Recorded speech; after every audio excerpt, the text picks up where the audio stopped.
हमारा लाल चौक नहर आंदोलन पे जो ये धरना है, इस धरने पर आज 502 दिन से हम लगातार बैठे हैं। आज अखबार में एक सूचना आई है, उस सूचना के माध्यम से अखबारों में, टीवी में, सब में आ रही है कि उदयपुरवाटी और झुंझुनू सूरजगढ़ क्षेत्र के लिए कुंभाराम लिफ्ट परियोजना का पानी आने के लिए, उसकी व्यवस्था के लिए 1,92 करोड़ रुपए मंजूर हुए हैं। तो 1,092 करोड़ रुपए जो मंजूर हुए सूरजगढ़ क्षेत्र के लिए, उसमें और किसी की भागीदारी न होकर यहाँ के कांग्रेसी विधायक श्री श्रवण कुमार की मेहनत है, उसके पीछे और कोई नहीं है। दूसरा, उससे भी बड़ी बात अपन करें तो 70 सालों से चली आ रही मांग को 60 सालों से लगातार पद्म श्री शीशराम जी ओला ने अंगीकृत किया था। इस योजना को, उस योजना को शीशराम जी ने ता जिंदगी कोशिश में रहे नहर के लिए। जब शीशराम जी ने 2008 में नहर नहीं देने पर झुंझुनू जिले में धरने पर बैठने की बात की, तो भारत सरकार ने, मनमोहन सिंह जी की सरकार ने उनको राजी करने के लिए कुंभाराम लिफ्ट परियोजना के पानी को देकर, पीने का पानी देकर जिले को उनको इतिश्री कर ली थी, उनको राजी कर लिया था। सरकार ये चाहती थी कि शीशराम जी ओला धरने पर नहीं बैठे, अनशन पे नहीं बैठे। उनको राजी करने के लिए इंदिरा गांधी नहर से, कुंभाराम लिफ्ट परियोजना से पीने का पानी देकर शीशराम जी को राजी कर लिया। और हरियाणा की हुड्डा सरकार पानी देना नहीं चाहती थी, तो कांग्रेस ने सिर्फ बीच बचाव किया। वो जो कुंभाराम लिफ्ट परियोजना का पानी है, वो 2008 से लेके 25 तक आज तक सूरजगढ़ नहीं पहुंचा है। तो मैं क्षेत्र के किसानों से, मेरे भाइयों से, दोस्तों से कह देना चाहता हूं कि एक छोटी योजना जो पीने के पानी की योजना थी, कुंभाराम लिफ्ट परियोजना, उसमें यदि 17-18 साल लग जाते हैं, तो नहर क्या सिंचाई का पानी यदि झुंझुनू में प्रवेश करेगा तो 20 साल से कम नहीं लगेंगे। कुछ लोगों को आज ये दिमाग में आ रही है कि भाई नहर का पानी तो मंजूर हो गया, ये बैठे हैं। ये नहर नहीं है, ये पीने का पानी है कुंभाराम लिफ्ट परियोजना से, और वो भी मंजूर हुए कई साल हो गए, 16-17 साल, आज तक भी पूरे जिले में नहीं आ रहा है। तो ये कुंभाराम लिफ्ट परियोजना का पानी है पीने के लिए।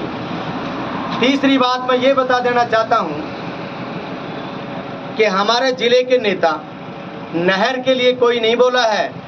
नहर के लिए सिर्फ और सिर्फ एक शख्स थे, एक मसीहा थे, पद्म श्री शीशराम जी ओला। वो बोले, वो लड़े और उन्होंने अपना जीवन त्याग कर दिया, और वो नहर का नाम लेते ही खत्म भी हो गए। उनके अलावा किसी ने नहीं बोला। आज कोई कहता है कि मैं नहर के लिए प्रयास कर रहा हूँ, कोई कह रहा मैं नहर के लिए प्रयास कर रहा हूँ। विधानसभा में और संसद में जाकर किसी भी नेता ने शीशराम जी के अलावा नहर की बात नहीं की है। ये बात मैं आपको तहे दिल से समझा देना चाहता हूँ और कहना चाहता हूँ। ये लोग पानी की बात करते हैं, पानी मांगते हैं, और पानी में कुंभाराम लिफ्ट परियोजना है उसकी भी बात करते हैं। वो भी इसलिए करते हैं कि जब इसकी व्यवस्था गांव-गांव होगी तो इतने पाइपलाइन इतनी होगी, इतने पाइप जुड़ेंगे कि 1000 करोड़ रुपया लग रहा है, और 1000 करोड़ रुपया जब आता है तो कुछ ना कुछ तो चिकना चुपड़ी रोटी इनको भी मिलेगी। उसकी बात कर रहे हैं ये, न कि नहर की बात कर रहे हैं। नहर की बात ये कोई नहीं करता है। और दूसरा, ये नहर की बात इसलिए भी नहीं करना चाहते, जब गांव में पीने के पानी का हाहाकार मच गया तो यहाँ के विधायक श्रवण कुमार जी CR पाटिल से जाके मिल लिए। कि कुंभाराम लिफ्ट परियोजना में कुछ गति लाई जाए और हजारों करोड़ रुपया मंजूर हो गया, तो रुपया मंजूर हो, काम चालू हो, इनको ठेके मिले, इनके चहेते लोगों को काम करने का मौका मिले, इनको भी कुछ खुर्चन मिले। मैं ये नहीं कहता हूँ कि हमारे यहाँ के नेता पैसा खाते हैं, मुझे तो नहीं मालूम इस बारे में, लेकिन मैं ये कह रहा हूँ कि अगर ये बात नहीं है तो फिर नहर का नाम क्यों नहीं ले रहे हैं? नहर का नाम इसलिए नहीं लेना चाहते कि जनता में पानी के लिए हाहाकार मच जाएगा, आपदा पैदा हो जाएगी। उस दिन फिर बजट सरकार से मंजूर करवाएंगे कि लोगों को बचाने के लिए, मर रहे लोगों को बचाने के लिए हम पानी पहुंचा रहे हैं, बजट पास करिए, हजारों करोड़ रुपया उस टाइम पास करवा लेंगे। तो ये सब क्या है? जनता इन सब बातों को बखूबी समझ रही है और जनता में भी कुछ नुमाइंदे नहीं, 50% लोग ऐसे हैं जिनको न तो कुंभाराम लिफ्ट परियोजना का मालूम है, न नहर का मालूम है, और इसका कह गढ़े भी नहीं जानते वो लोग। वो आज अखबार को के पन्ने को लिए हुए घूम रहे हैं और नाच रहे हैं कि पानी मंजूर हो गया। मैं उन दोस्तों को ये कह देना चाहता हूँ कि सरकार नहर ऐसे ही नहीं देगी। ये नहर के लिए मेरा तो ये मानना है कि हजारों लोग कुर्बान हो जाएंगे जब नहर आएगी, नहीं तो कम से कम सैकड़ों लोग तो ज़रूर शहीद होंगे।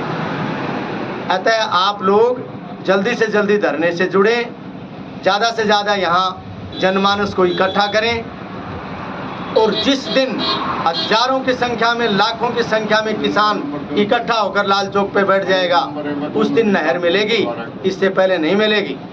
जय हिंद, जय भारत।